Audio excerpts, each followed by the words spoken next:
And we are back. Luke Taylor here, Cork and Taylor Wine Podcast. Thanks for listening. Before we start, I just want to remind you, if you like or even love this podcast, I know it's hard to believe. It's very difficult to believe. The three people that listen are not my wife, not my mother-in-law, not my mother. So this is going to be a bitch fest on them. So anyway, just remember to be sure to rate it, be sure to review it, be sure to tell all your wine friends about and tell them to subscribe to the Cork and Taylor Wine Podcast, as by subscribing when a new episode comes out, they will get a notification. Also follow us and comment on our Cork and Taylor Facebook and Instagram pages. If you actually like this podcast and you want to support us, for as little as $7 a month, you get some exclusive behind-the-scenes content and great bonus material. Join us on our Cork and Taylor Patreon page, www.patreon.com/Cork and Taylor. So I have to be nice to our next guest because I'm a Michigan fan. My wife's a Michigan graduate. He's a Michigan State graduate, as I think is your wife. After the little debacle, the actual beatdown at the big house, I'm scared he might throw a helmet at me. We've got a fellow hockey lover. Even though I'm a Maple Leaf fan, he's a Red Wing fan. We both love wine.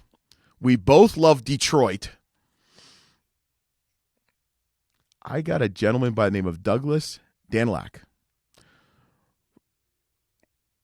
Welcome to the Cork and Taylor Wine Podcast. Well, thank you. Thanks for having me. That's all? I gave you that great introduction and I say thanks for having me? I wanted to know if you wanted to start with hockey first, or we're going to start with wine first, or we'll just we'll mix it up. It's going to intertwine. So, you know, let's first question I want to ask you. And really the only question I really care about, because I'm probably going to be the only one listening. What are your thoughts on Windsor? I have a Windsor Spitfire jersey that I wear every week at hockey. I love it. For my family, bingo capital of the world. And when we were 17 years old, going over the Ambassador Bridge, that's where we got our flats in Molson, and came back over the Ambassador Bridge. And so many fond memories of Windsor. Yes. Would you say Windsor, Ontario, Canada shaped your wine career? Well, certainly hockey had a part in the wine career when I was younger. And after figuring out very quickly that I had no hockey career, I had to find something else to do. And that's actually what led me to wine. It's a true story. Yeah. So you are the first person I know that graduated from Michigan State with a French international relations degree. That kind of limits what you can kind of do, right? Well, the program is kind of meant for a feeder into international law. So my choices were, I was going to apply for law school. And I had gotten, bitten by the wine bug when I was actually in my teens on a trip to France. So I kept doing it all through college. And then I decided, I can go into law school, sit behind a desk 90 hours a week. Passionate about it, but I was much more passionate about wine because, it offered this chance to travel. It offered this chance to explore history. Offered a chance to explore French history, and then the added benefit of, the mystery of fermentation science and fermentation in all the various regions of France. So being a Francophile, I spent a lot of time in every region, but really put down my roots in Burgundy. So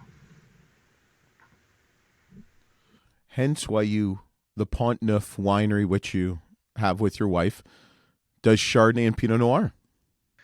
Does Chardonnay and Pinot Noir. And in fact, the wine you're about to taste, we make single vineyard Chardonnays and Pinots, very much in keeping with the Burgundian ideal of a single parcel that you get.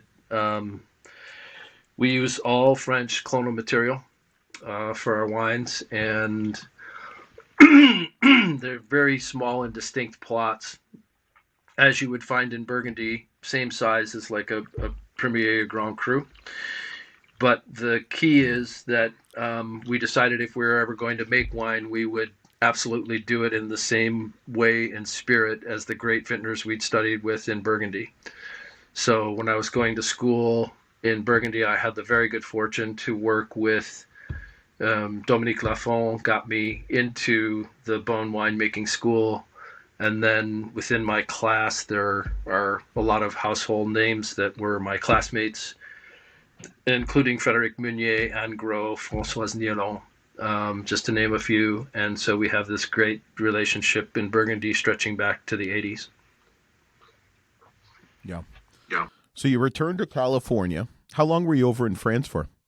Or Burgundy? 3.5 years. So quite a while.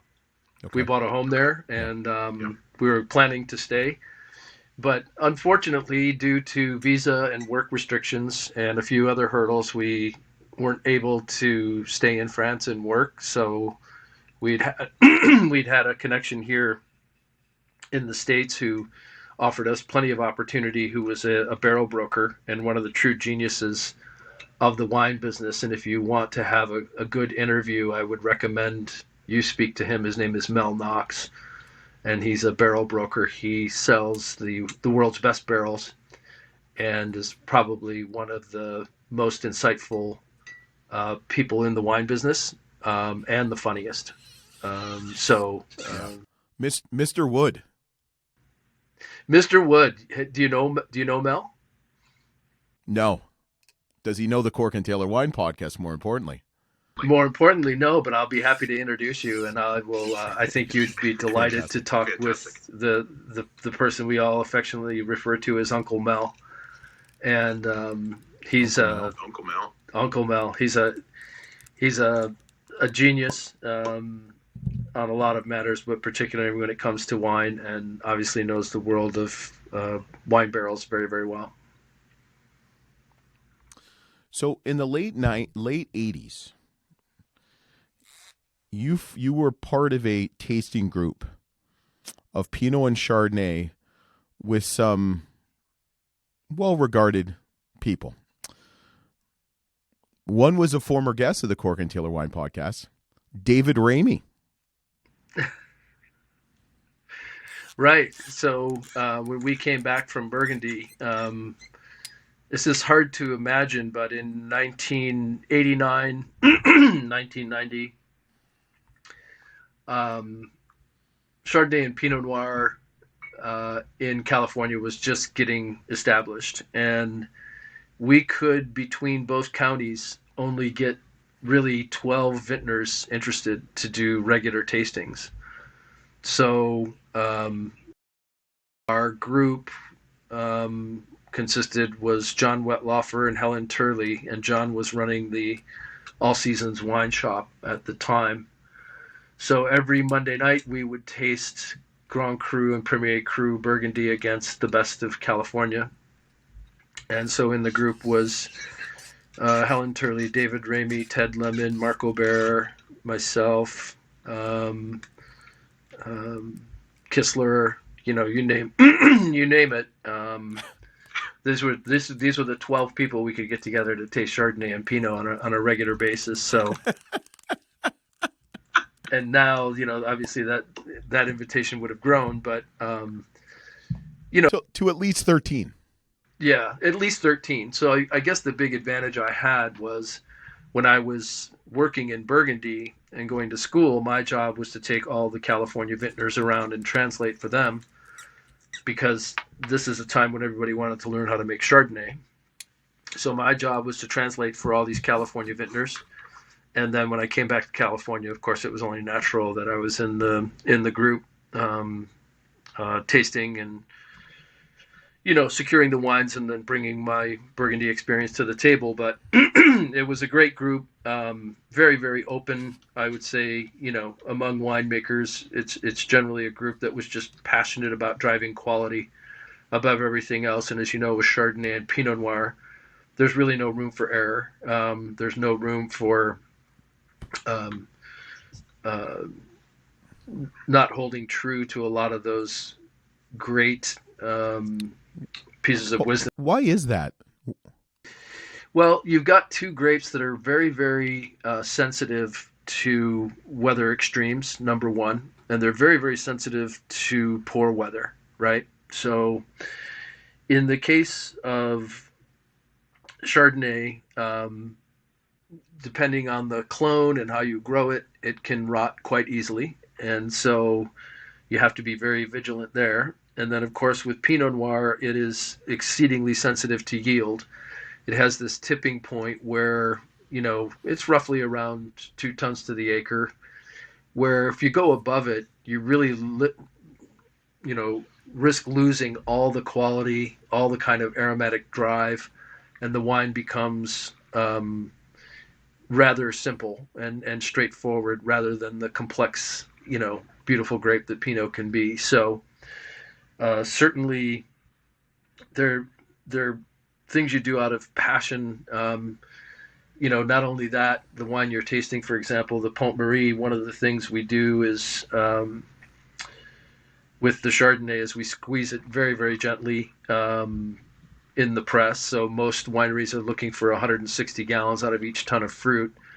We are only at about 130 gallons per ton. And why that is if you extract that last 10 to 20%, that's where all the bitterness comes from in white wine and in Chardonnay.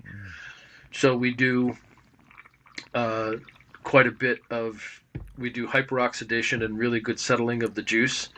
So you end up with a wine that is not only delicate, it's round, but it's ageable as well. And I think what's really interesting and what we're trying to do at Pont Neuf is set this new standard for California wine, is that we've proven that we can do power on the West Coast. The question is, can we build that power with finesse and ageability over time? So what's nice is you can go back and taste a 10-year-old Chardonnay of ours and it's still as fresh as a daisy, right?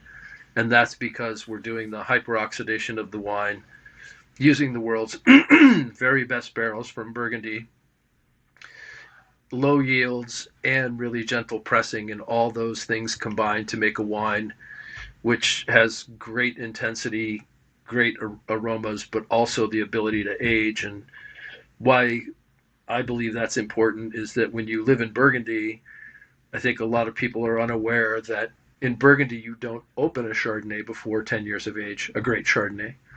You leave it in the cellar for a minimum of 10 years. If you've got a Merceau-Perrier, you've got a Bâtard Montrachet, you don't think about opening that before 10 years. And I think, of course, the public mindset for the bulk of the Chardonnay in the world is, well, it has to be consumed within 2 years. And it's kind of short selling what the grape can do, gaining secondary and tertiary aromas in the bottle as it ages.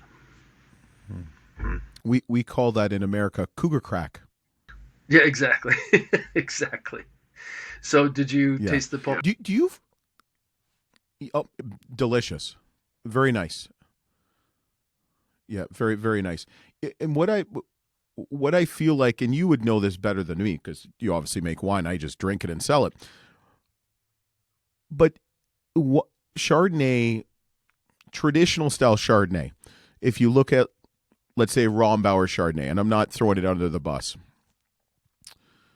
or Kendall Jackson, that is not what Chardonnay really is. I mean, is that a fair assessment?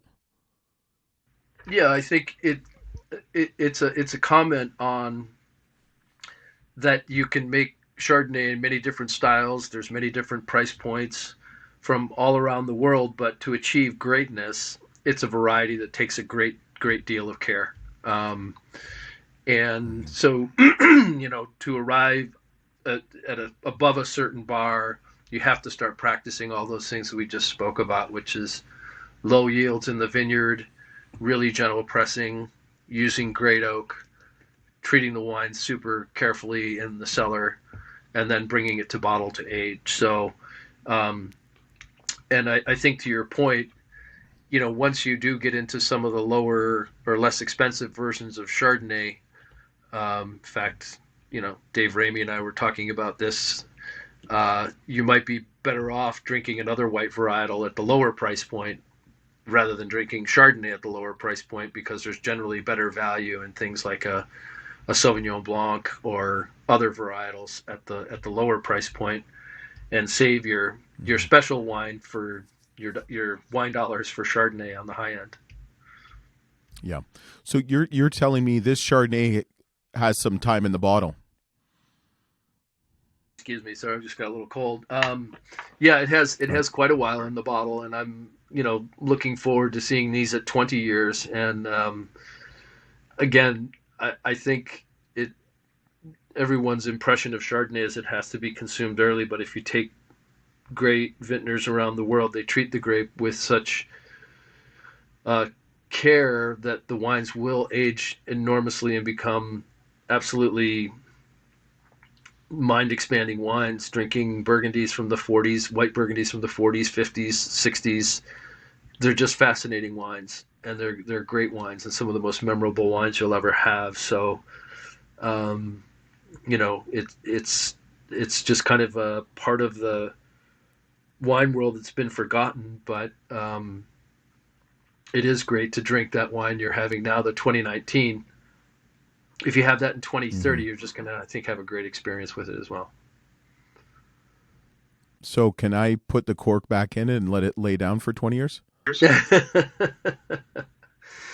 Well, if it were full, you could, but I'm hoping that you're going to enjoy the rest of it with your wife and your family tonight. Yeah, I'm going to pour it for my kids that are 13, 9, and 7.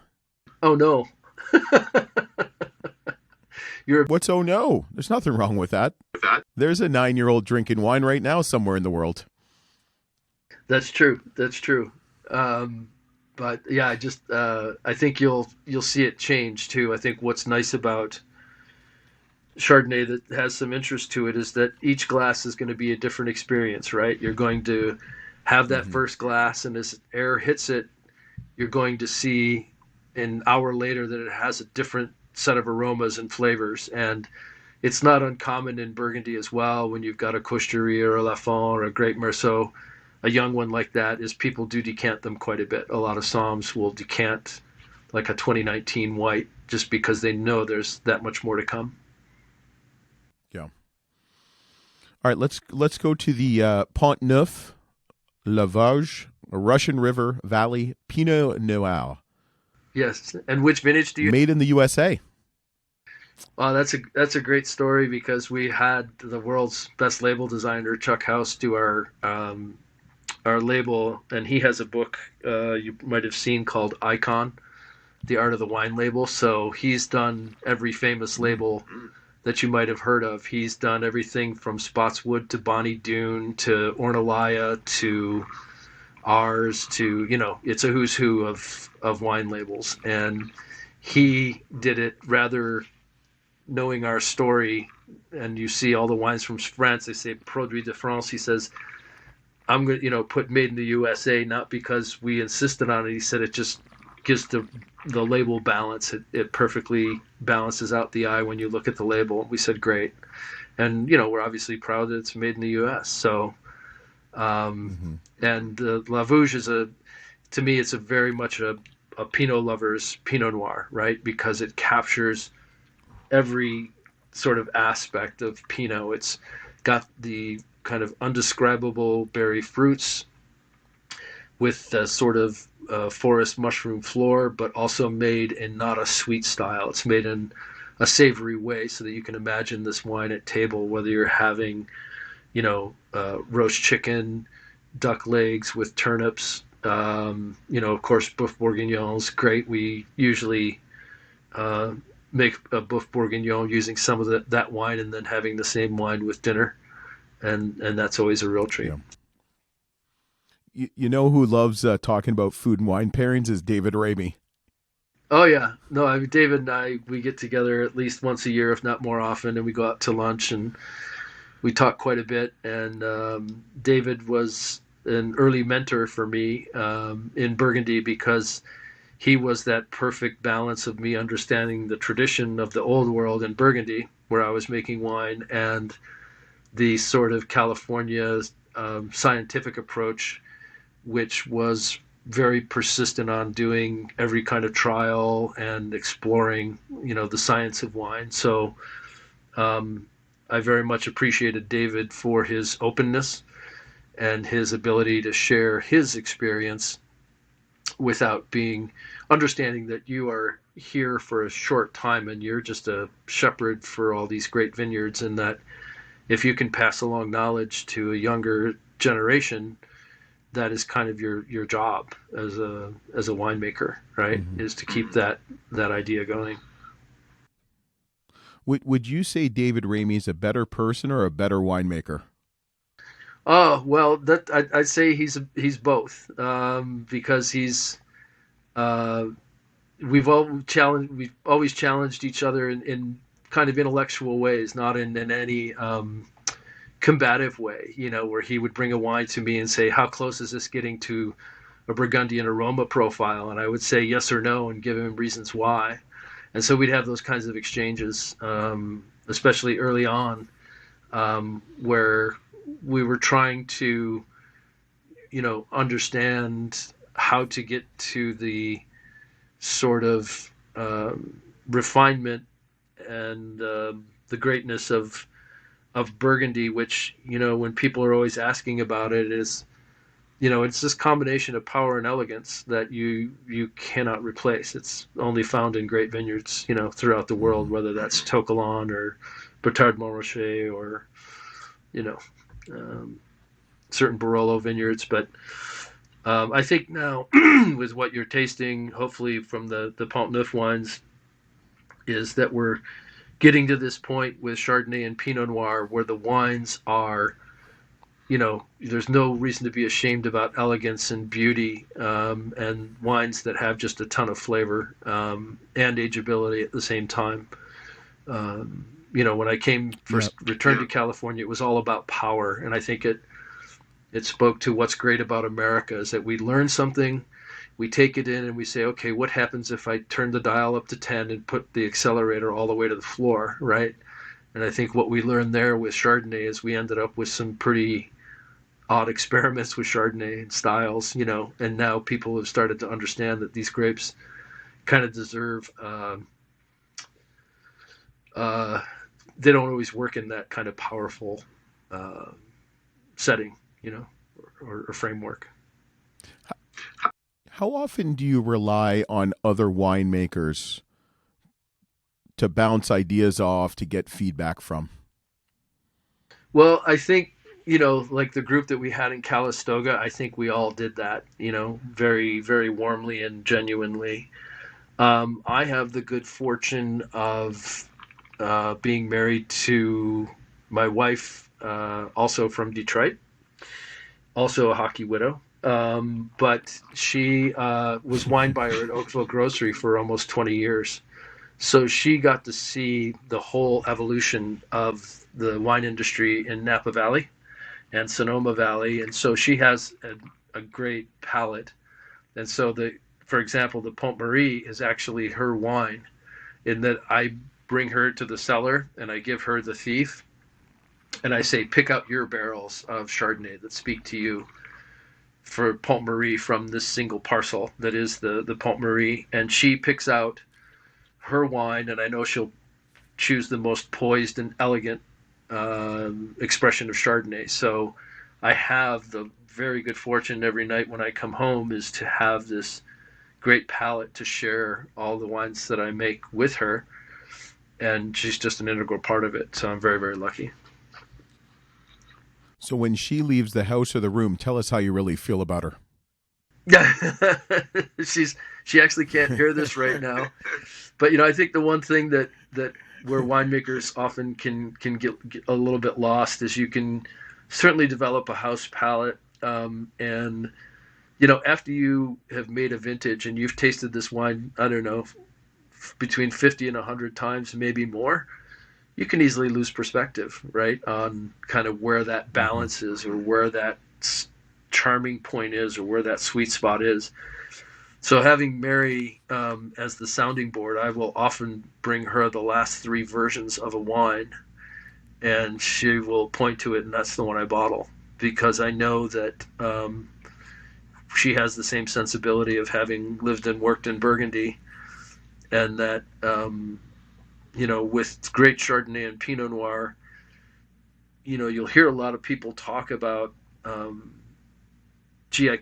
there's this wine and I love it, but I can't quite put my finger on it. And I tell them that's when you're in the presence of the great wine, right? When it's got all these flavor and energy and movement and persistence, and you love it, but it has so much movement and so many different layers of flavor that you can't just say it's 1, 2, or 3 things. It's not just coconut, cherry, and something, right? And that's when you've kind of succeeded with Pinot Noir and Chardonnay. Yeah. Is that why a lot of winemakers drink hard liquor? Well, just saying. It's a long way from Boilermakers in Detroit to Burgundy, that's for sure. But there's a few who get into the spirits. I'm not like a regular spirits drinker, but I do love great fine Calvados and Armagnacs and some things with some age on it. Yeah. Well, why the name Pont Neuf? Well, Pont Neuf is really very easy. Pont Neuf is the most important bridge that spans the Seine River in Paris, and Pont Neuf means new bridge, and really what our wines are a new bridge to the old world, right? So we're bringing a lot of that sensibility that we gained in Burgundy and bringing it back to the new world, and kind of giving people a different take on Chardonnay and Pinot Noir. And while I can't speak to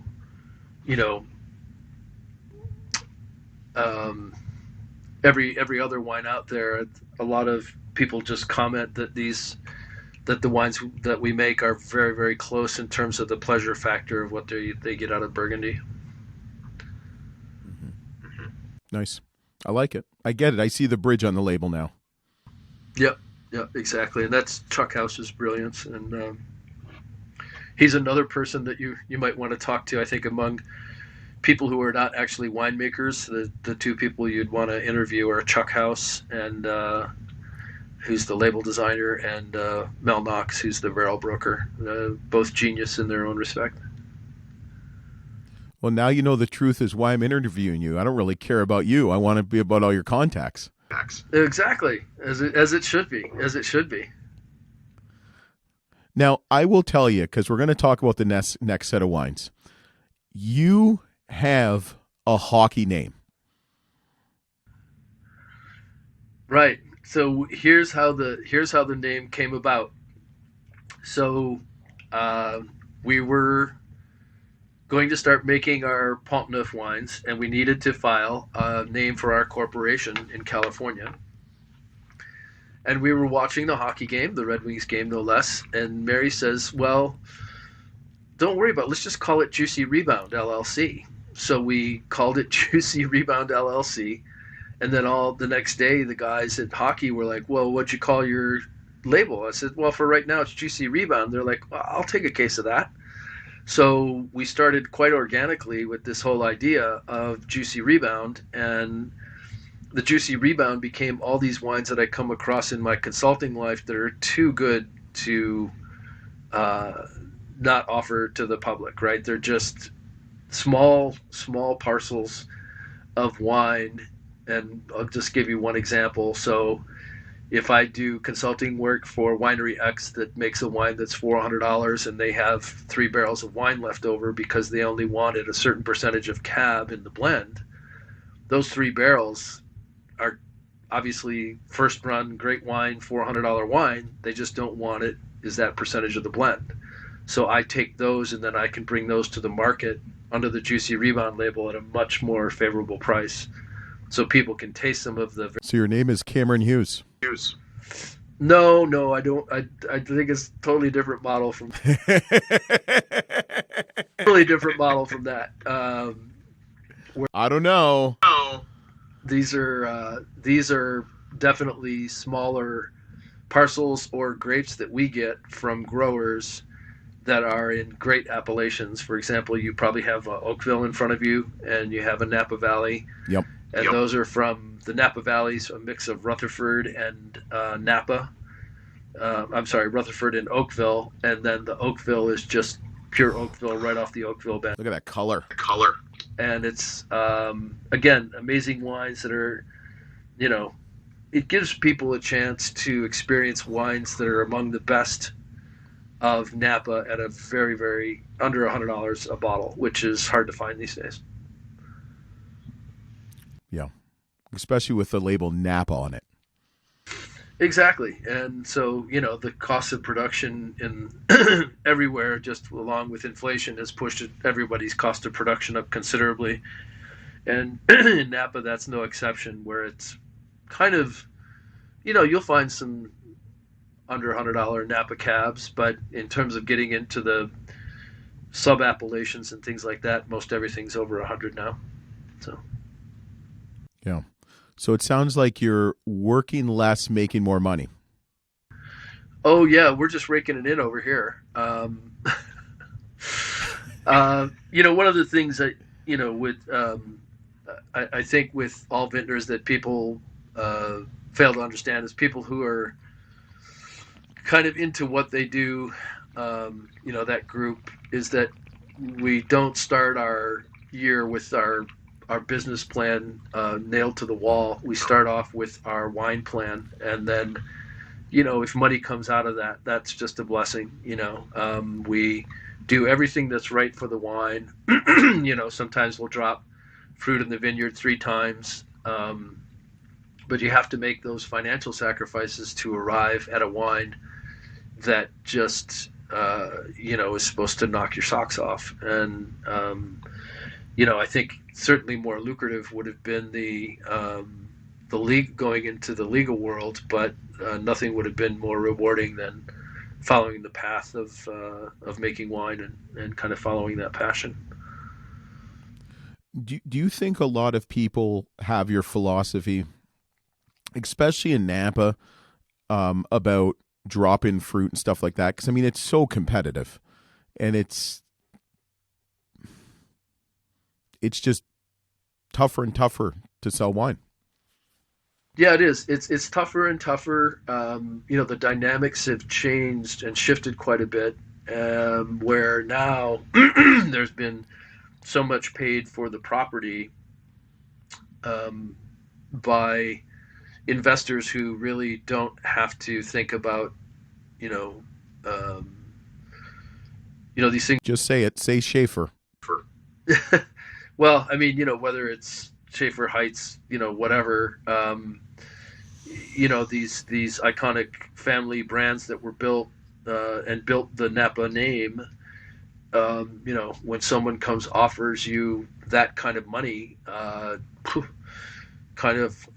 sure hard to resist for many people who've put their lives into it, or maybe the second generation doesn't want to follow through. And I think it's a dynamic that we're seeing around the world where, and I would encourage, you, because you reach, like you say, 3-4 people, but hopefully hundreds and hundreds of, the world of wine and small wine. No, 3-4. 3-4. Okay. All right. Plus the kids. But the small vintner around the world needs to be championed if you still want to see individual winemaking, because everything else is getting consolidated among the big players. And when I do some consulting in France, and every place I've gone to that used to be small cooperatives and things have now been bought up by a lot of the big names that in the business, and they're just disappearing, right? So the small vintner, the small grower. Is that a trend Is that a trend you can see continuing going?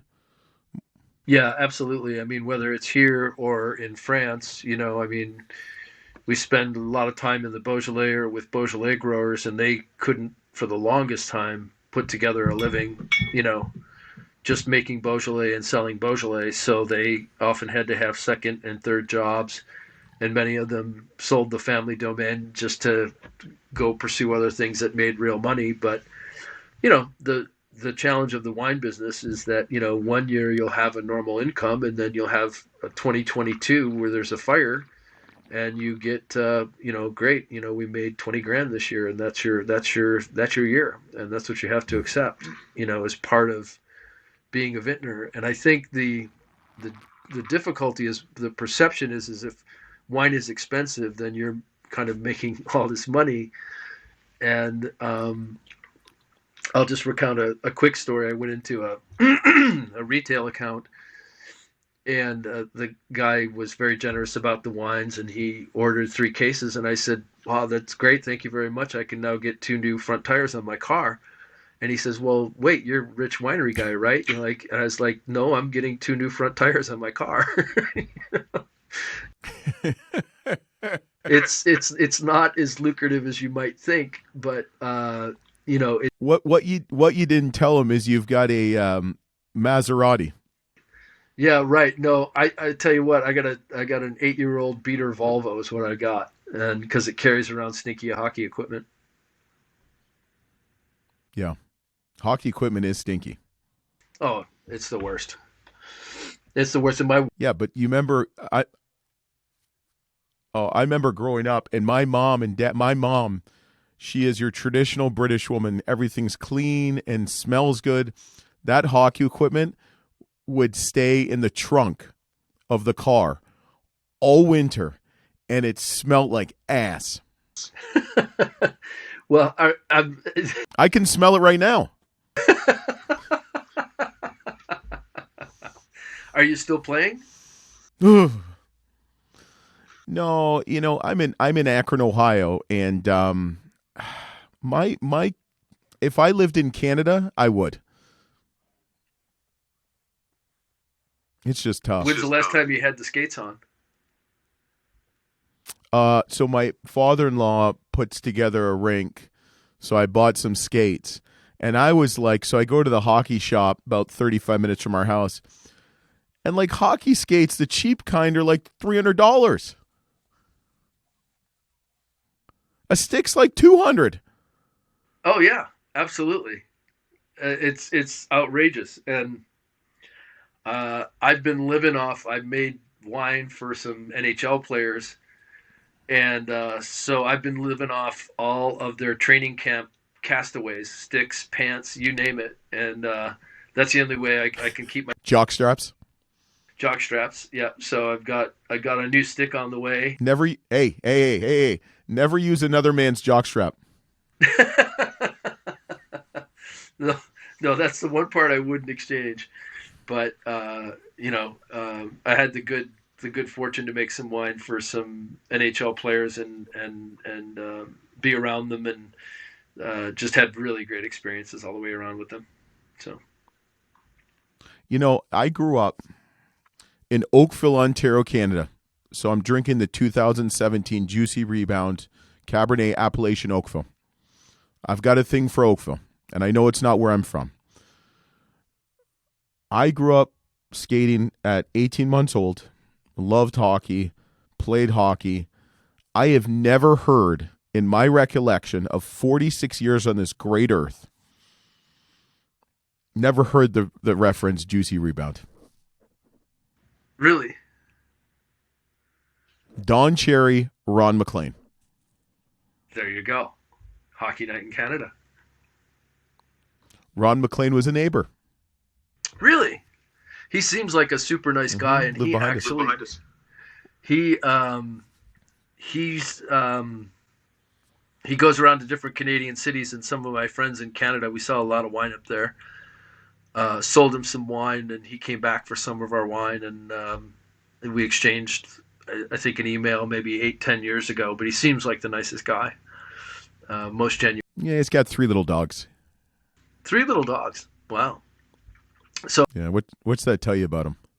there you go. Was he there for a long time? Your neighbor for a long time? Probably he lived just behind us, the street over. Probably like 10, 12 years. Wow. Cool. Yeah. Yeah, he was a nice guy. Yeah. It's just, it's so funny. I love, the attachment of Canadians in hockey, and I've got friends to whom I sell wine in just about every province. And my buddy in Calgary, they'll lose two games, and he'll say, hockey's dead to me. I stopped watching, and we're different. We're different, totally different about the game, and but the passion, the understanding of the game, it's just. Well, people in Quebec even more so are crazy. They win the Stanley Cup, they burn the town down. They lose the Stanley Cup, they burn this town down. No, I think burning the town down is the right of Detroit. I think that's they stole our game, burning the town down. But wow. Yeah, I so do you get back to Canada often now? Yeah. I mean, when they allow me in, it's usually get a deep cavity search, but it's fine. It's fine. I have dual citizenship, so we go back a little bit. Tell me about your journey into wine. How did you end up with this great passion of wine and the podcast? So I my background is, I've never been asked this before. This is kind of cool. So about 12 years ago, I started a wine distributorship in Ohio. My best friend, my brother, my niece are all in the restaurant industry. They're chefs. And I've always been around wine. And went to university in Chicago. And, you got Binny's and Sam's, so you just kind of learn about it. And got out of a previous career and probably was having a midlife crisis at 34, first child, and said to my wife, I'm going to start a wine distributorship. And probably know quite a few people that through selling wine and then obviously through the podcast. But my background was in television, TV. I was on TV for about 3 years. Oh, okay. And that makes Dubuque, Iowa, and Cedar Rapids. You might see me there. Very familiar with that. Chicago, and then back in Canada. Oh, that's great. That's a nice kind of transition for sure. That's really neat. And I started the podcast because a lot of the people I know are just fun people. They're not it's not stuffy, and it's just something different and learning about different places and people and traveling. And so once we get up to 10 listeners, we'll maybe get to France and Italy and Spain. Well, we're getting closer by the second. Well, as long as it's much like, the making of the wine, if you're passionate about it, which you clearly are, you have the background in the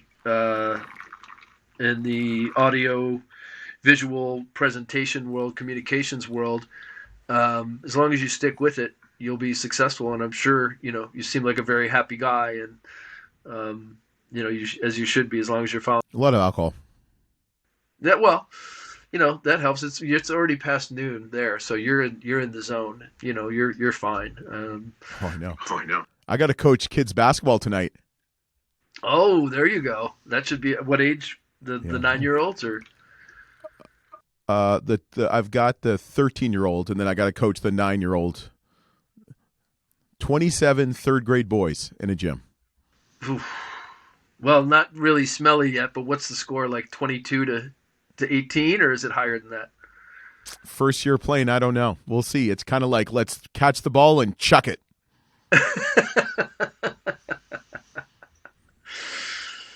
So let me ask you something before I forget this. How different is it working with, say, a Chardonnay, Pinot Noir grape or wine to a Cabernet? Is there much difference in kind of philosophy? Yeah, I think that's a very good question, and I think it's a question of scale. And I think this goes to like the evolution of a wine drinker, and my wife Mary will tell you this, is that with Cabernet, for it to arrive on the stage, it has to have a requisite weight and power and richness, right, to kind of play on the world stage. And most people start their wine life with Bordeaux and with Cabernet, kind of pursuing this, really big wine. And we had this really, really good fortune to work with Rebecca Wasserman in Burgundy, where we did our internship, and she helped us understand that wine doesn't need to be about power, right? It's not about scale, right? And why this story or why this discussion I think is important is I watched Mary. She would have customers who would come in and buy $10,000 worth of Cabernets and Bordeaux's and bigger wines.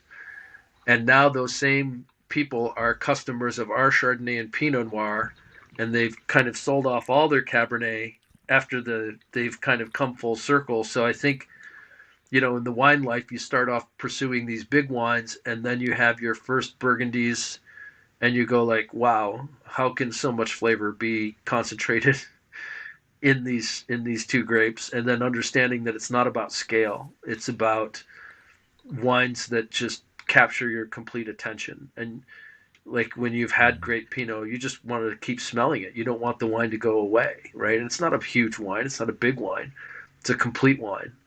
And I think as wine lovers go through their life, they go through this pursuing the big, and then coming back to Burgundy, Chardonnay, and Pinot Noir, and then eventually you'll end up in Barolo, but that's for a different discussion. Right. But I think it's kind of the natural evolution. So yeah, the approach I think is completely different. You can go out as a Pinot Noir and Chardonnay winemaker and be absolutely comfortable talking about elegance, purity, persistence, really complete wines. Whereas if you're a Cabernet producer, you kind of have to go out with this large footprint, to make your case. And I think people get there now in a lot of different ways around the world, and it makes even Cabernets that are, I don't want to say unnatural, but not true to the varietal, if that makes sense. They're picking stuff so ripe now that they're 17% alcohol and picked at 32 bricks, and you don't know if you're drinking a port or if you're drinking a Cabernet or what it is. So yeah, that's what happens when you pick at the end of October. Well, that's exactly it. And we have a rule in the house that if the fruit doesn't ripen by the Lions game on Thanksgiving, we don't plant it. So that's our rule. Which Thanksgiving, Canadian or American? American, and coming up next week. So happy Thanksgiving to all 3 and 4 listeners out there. But we're going to air this after Thanksgiving, but thanks for ruining it for me. So do you get out here often, Luke? Out to California? I do. Couple times a year. I'm coming out in the end of January to do some in-person podcasts. Excellent. Well, when you do, come by. Maybe I probably have enough spare hockey equipment. We can go out and play a game of shinny. There's a bunch of pickup here in Santa Rosa. Get you back on skates and get you. You see, once you're back in, you gotta get back in there. And I know I can tell that you're passionate about wine, you're passionate about hockey, so got to get you back out on the ice.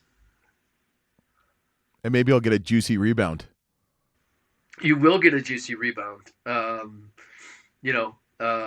There's actually some decent players, some guys that have played either D1 hockey or AHL. So that's always a problem. God. That's always a problem. If you can just push them to the corner, you won the day. But super skilled guy. Cross check them. cross-check them. Well, that's what I try to do. Hit them in the kidneys. You kind of learn those soft spots in front of the net. Don't let them give them any room. Yeah. But So when you're coming out in January, and then you'll come out again. Yeah. Maybe later in the year. Probably in the fall. Do some more podcasts and stuff like that. All right. Well, then definitely, look us up. We'll have. Yep. So you're gonna stick with me just for one more minute. Yeah. I'm gonna finish up here, and then we're gonna do a little bonus. All right. All right. So thanks for listening. I hope you had a great time listening, and be sure to rate it, review it, and share it. And if you like, feel free to give me 5 stars on Apple and Spotify podcasts. It has to be 5 stars. If you're thinking 4, 3, or 2, don't press that button.